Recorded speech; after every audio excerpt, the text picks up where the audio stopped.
नमस्कार, आप देख रहे हैं इंसाफ की आवाज। मैं पूनम हाजिर हूँ एक नई खबर के साथ। पिछले दिनों टाटा स्टील में मानसरोवर लॉजिस्टिक ठेका कंपनी में जगजीत सिंह नामक कर्मचारी की मृत्यु होने के बाद उसके शव और मुआवजे को लेकर दो पत्नियों के बीच विवाद के कारण घंटों हंगामा और प्रदर्शन होता रहा।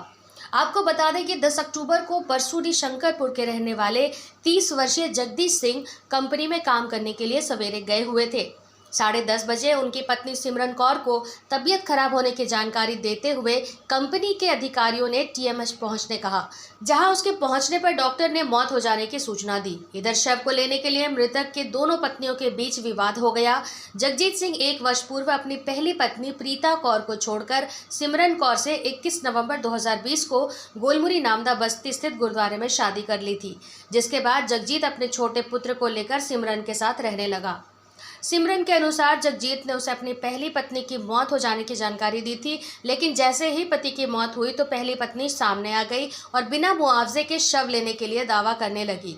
इधर सिमरन ने मुआवजे के तौर पर 10 लाख रुपए सहित पुत्र की पढ़ाई की जिम्मेदारी लेने की बात कहते हुए शव उसे देने की मांग की, जिसके बाद सिमरन के पक्ष में कई सामाजिक संगठन और मजदूर यूनियन सामने आए और टीएमएच में हंगामा करते हुए बिष्टुपुर थाना पहुंच गए, जहां अपनी मांगों को रखते हुए थाने के समक्ष प्रदर्शन किया।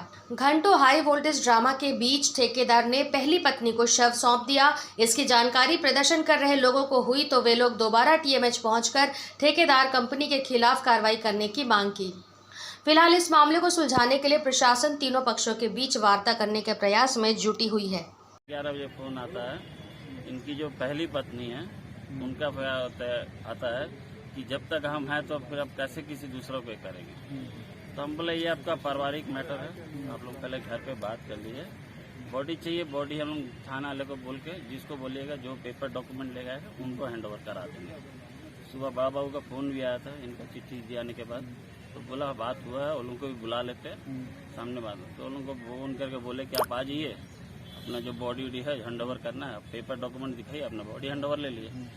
वही बात के हिसाब से वो लोग आए हैं, अपना बॉडी हैंड ओवर ले लें और जो कि हॉस्पिटल का जो खर्चा है बर्निंग घाट का या ले जाना एम्बुलेंस में, सब खर्चा के लिए मैं और मेरे बंदे यहाँ खड़े हैं वो चीज करने के लिए। क्योंकि मेरा आदमी जब घर से निकला पूरा स्वस्थ है, मेरा आदमी खा पी के गया है, टिफिन हम उसको दे के भेजे हैं। और कंपनी में भी फोन आया था कि आपका हस्बैंड का आधार कार्ड दीजिए, तो हम बोले कि हो सके कुछ गड़बड़ होगा, इसी चलते मेरे को आधार कार्ड मांग रहा है। फिर मेरे को याद पड़ा कि मेरा हस्बैंड पर्स के अंदर में लेके गए हैं उसका आधार कार्ड। तो फिर हम कंपनी वाला को फोन किए, फिर हम बोले क्यों उनका पर्स में नहीं है, आप ड्यूटी नहीं किए। तो ऐसा अंदर क्या हुआ होगा जो आपको लग रहा है कि नेचुरल डेथ नहीं है? नहीं, मेरा आदमी स्वस्थ है, हट्टा कट्टा है, उसको कभी बुखार नहीं आता, कभी कुछ नहीं हुआ, कुछ रोग बीमार नहीं था। उसका मेडिकल पूरा जांच किया, 3 दिन उसका मेडिकल हुआ। तो कंपनी वाला ऐसे मेडिकल तो नहीं बना देंगे ना कंपनी में, पूरा जांच होगा तब ना। पति का शरीर में कहीं चोट नहीं, चोट का निशान कुछ है क्या? नहीं, मेरे पति का कोई चोट का निशान नहीं है, कुछ नहीं है, कहीं कुछ दर्द। फिर कैसे आपको लग रहा है कि गलत हुआ?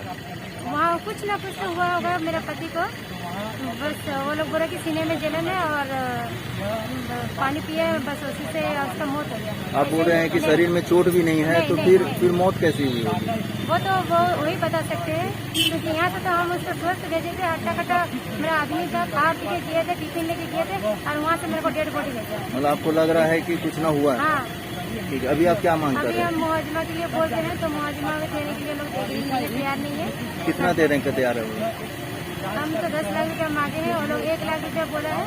कौन बोला? अभी भी कुछ नहीं बोल रहा है। कौन बोला 1 लाख रुपए देगा? वहीं पे ठेका कंपनी। हाँ। अब विगत दिनांक 10 अक्टूबर को टाटा स्टील में काम करने वाले एक ठेका कर्मचारी जगजीत सिंह, जिनका मृत्यु कंपनी में काम करने के दौरान हो गया, इसमें कंपनी प्रबंधन से विस्तृत रूप से जानकारी उपलब्ध नहीं कराई गई परिजनों को। उनका कहना है कि नेचुरल डेथ है, बल्कि परिवार वालों का आरोप है कि कंपनी में वह 2 माह पूर्व उनका मेडिकल किया गया था, जिसमें वो पूर्ण रूप से फिट थे। तदुपरांत उनका गेट पास निर्गत किया गया। वह नित्य दिन की भांति 10 अक्टूबर को भी सुबह 5 बजे ड्यूटी करने के लिए घर से निकले और 10:30 बजे लगभग उनको पत्नी को फोन आया कि आप अपना आधार कार्ड भेजिए।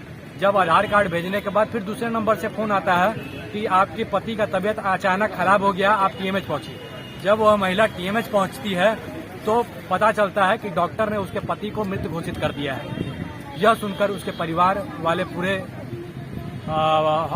चकित रह जाते हैं और दुखमय स्थिति में कंपनी प्रबंधन से हम लोग लगातार जनप्रतिनिधि तथा तमाम राजनीतिक दल के लोग मांग करते हैं कि इस पीड़ित परिवार को जो भविष्य में जो आर्थिक खर्च है उसमें मदद करें, मुआवजे के रूप में मिनिमम 10 लाख रुपया दे।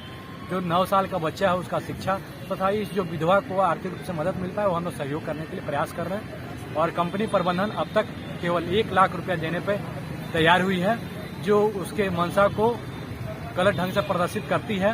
वो हम अभी ये लोग प्रताड़ित कर रहा है, कभी थाने का चक्कर लगवा रहा है तो कभी अस्पताल का चक्कर लगा रहा है, किंतु मुआवजा देने से आनाकानी कर रहा है। अभी के लिए बस इतना ही। दिन भर की ताजा अपडेट के लिए हमारे चैनल को लाइक, सब्सक्राइब और शेयर करना न भूलें।